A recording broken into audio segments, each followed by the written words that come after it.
د ایمان رڼا. د ایمان رڼا. نحمده ونصلي على رسوله الكريم وعلى آله وصحبه أجمعين. أما بعد فأعوذ بالله من الشيطان الرجيم. بسم الله الرحمن الرحيم. يا أيها الذين آمنوا استعينوا بالصبر والصلاة. صدق الله العلي العظيم.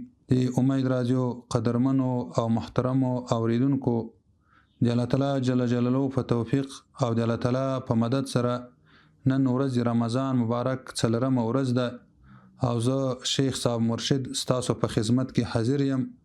الله تعالی جل جلاله دې ماته د صحیح بیان کولو توفیق نصیب کړي او الله تعالی دې تاسو ټولو ته لمغ سره د عمل کولو د اخلاص کولو توفیق نصیب کړي. محترمو اوریدونکو، نن ما تاسو ته هغه آیات ذکر کړل چې په هغو کې د صبر بیان ده. مناسبت یې له روزې سره دا ده چې علامه قرطبي لیکلي دي الصوم من عزم انواع الصبر.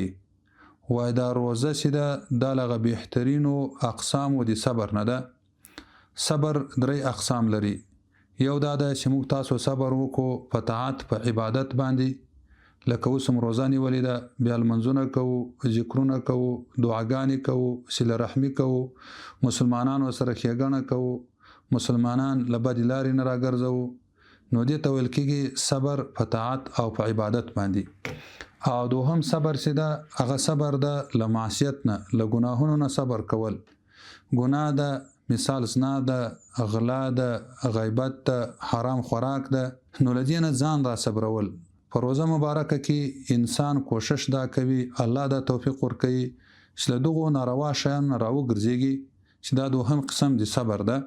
او دریم صبر ده په مصیبت باندې، مشکلات پیښ شول، په هغه مشکلاتو به انسان هغه صبر وکړي. نو علامه قرطبي رحم الله لیکلي دي چې الصوم من اعظم انواع الصبر الثلاثه. دا روزه چې ده دا له بهترینو انواعو دغه صبر نه ده چې درې اقسام لري، چې صبر په عبادت کولو باندې ده، او صبر له معصیت له ګناهونو نه ځان را صبرول دي، او صبر په مصیبت باندې ده. نو ځکه الله تعالی فرمایي یا ایها الذین آمنو، ای مؤمنانو. دا یا ایها الذین آمنو خطاب سي الله تعالی جل جلاله وکړل، دا یو د شفقت خطاب ده.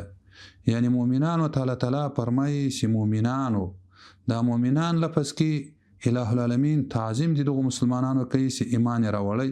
مؤمنانو ته څه فرمایي؟ استعینو، تاسو مدد حاصل کړئ، الله تعالی نه امداد وغواړئ، الله نه توفیق وغواړئ، بالصبر، په صبر سره. د علامه قرطبي پر آیه سره یعنی په روزه نیولو سره، والصلات او په لمانځه کولو سره. یو انسان وي هغه د قدرت خواهش لري، نو دی د دې نه صبر وکړي. یو انسان وي نفس یې د الله تعالی د عبادت تابع کېږي نه، نو دی د لمونځونه شروع کړي. او دا څلرمه ورځ باندې د رمضان مبارک یو بهترین صبر شروع کېږي چې هغو ته صبر حقیقي ویل کېږي. له څلرمې ورځې نه خدای تعالی تا ته ګوري چې تو درېدی څه کوي.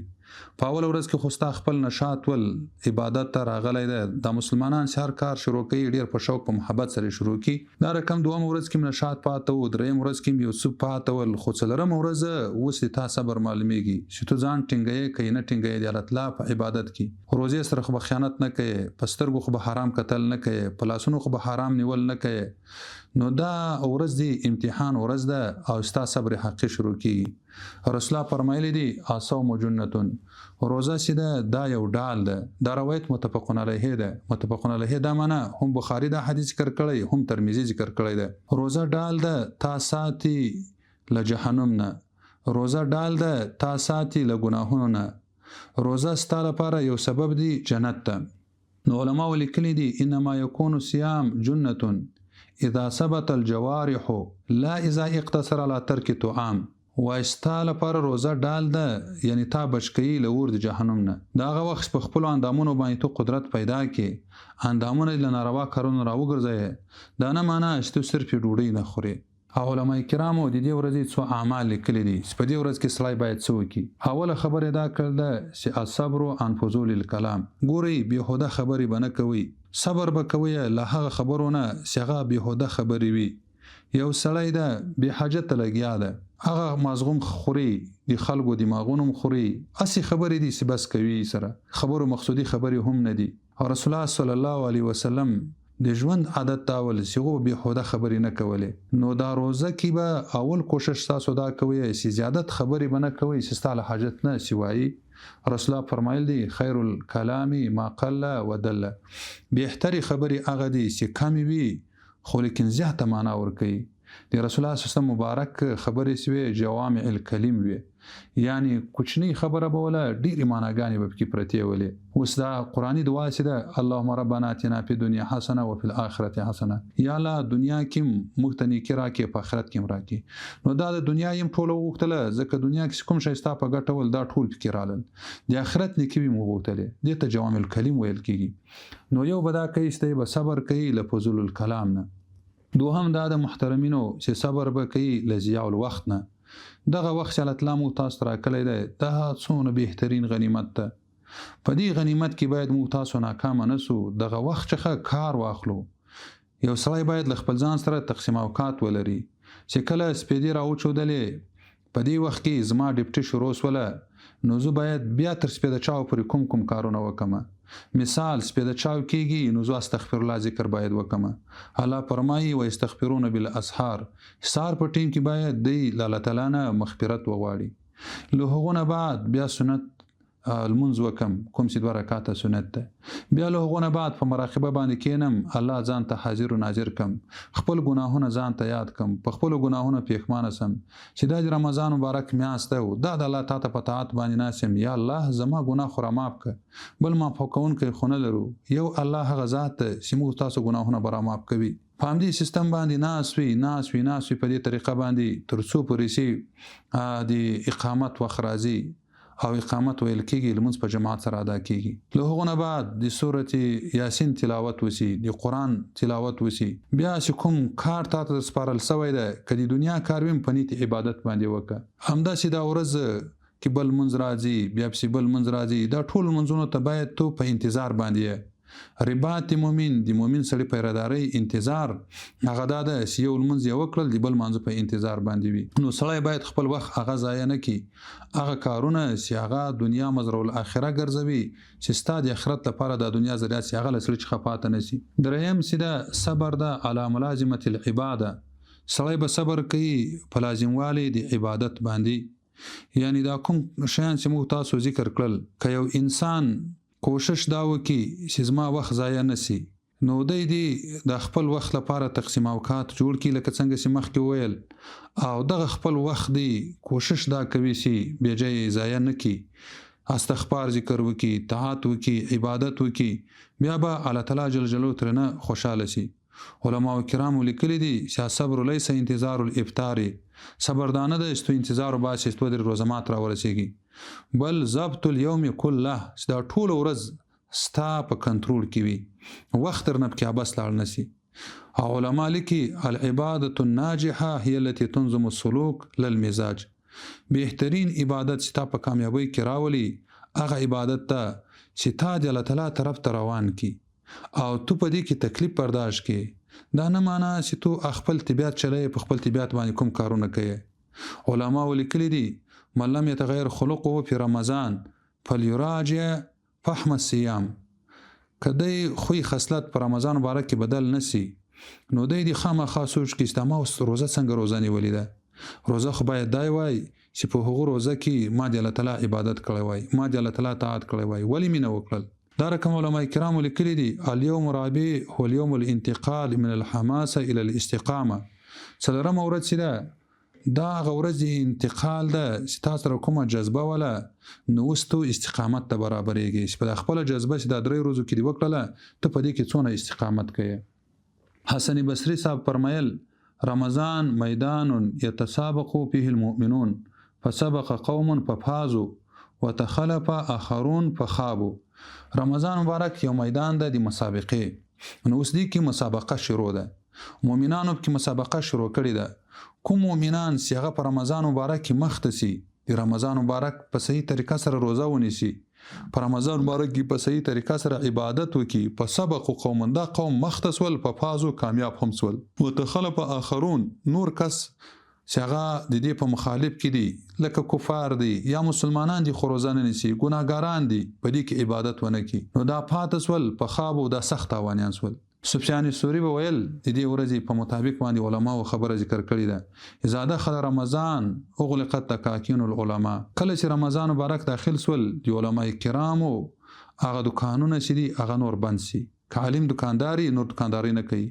وفتحت مصاحفهم کوم چې دي مصاحف دي هغه خلاص سي د خلکو لپاره د درس او د تدریس د خلکو لپاره د واعظ او د نصيحت هغه زمينه مساعده کی. نو دغه علماء کرام په دې میاس کې خلکو ته نصيحتونه کوي خلک عبادت ترابولي.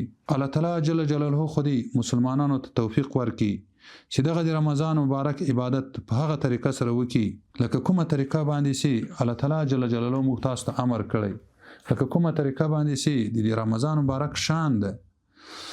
دا رقم په دغه ورځ څلرمه د رمضان مبارک باندې څو تاریخي واقعات علما کرام لیکلي دي. واقعات ډیر سوي دي خو یو دوه واقعات به ترې راواخلم. اوله واقعه دا ده چې په څلرمه ورځ د رمضان مبارک باندې پیښه شوې ده.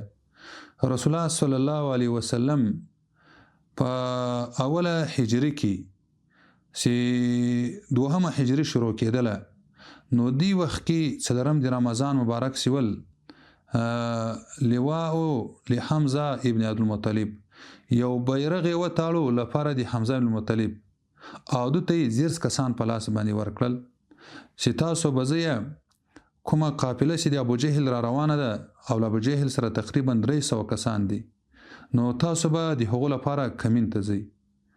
نو دغه صحابه کرام د حمزه بن مطلب په مشرۍ کې لاړل او د یو روایت مطابق بطنخلې ته لاړل نو غوښتل چې آلته کافرانو ته کمین ونیسي او د بل روایت مطابق سینا د سیف البحر طرف ته تللی ول. دا کوم سي د دریاب غاړه ده غالبا د جدید شریف دریاب ترنه مراديږي. نو دلته غوښتل چې د کافرانو سره ملاقات او غو سره جنگ وکي خو د الله فیصله ولې یو روایت راځي چې سره ملاقات ول یو بل سره ولیدل خو لیکن جنگ سره ونه کړل بس فیصله نه وسوي ازلی. او یو روایت تاسو ته سینا د لسره سره ملاقات نسول کومه طرف باندې د قافله ورغلی و چې د تکمین ونیسي دا کافران په بل طرف تر نکلي ول. نو دغه لوی تاریخي واقع پیښه شوې ده.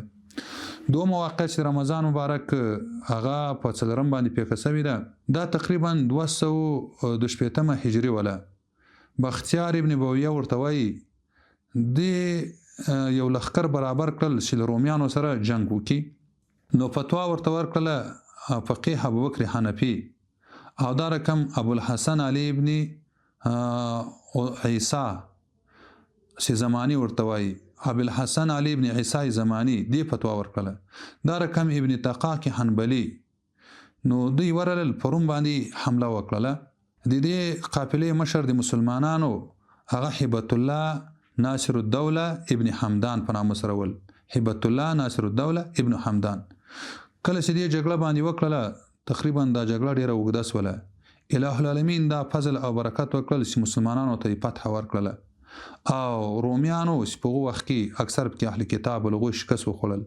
د دې کوم د جنگ قائد ول امیر ول اغای ونیودل او بیا یې لزان سره بندي راوستل. نو دا هغه واقعات ول چې په دا مبارک ورځ باندې چې رمضان مبارک ورځ ده تاریخي واقعات فکسي ول. د امید راجو محترم او قدرمنو اوریدونکو الله تعالی جل جلاله دی په دغه بیان باندې سیما وکړل چې موږ تاسو باید په دې ورځ کې صبر وکړو طاعت وکړو عبادت وکړو. هغه تاریخي واقعات رسول الله صلی الله علیه وسلم مبارک حدیثونه ذکر سول الله دې ټولو ته باندې عمل نصیب کړي او الله تعالی جل جلاله دی موږ تاسو ناراضي سي او الله تعالی جل جلاله دی موږ تاسو ته توفیق دی عبادت هغه نصیب کړي. وصلی الله تعالی علی خیر خلقه محمد و آله وصحبه اجمعین.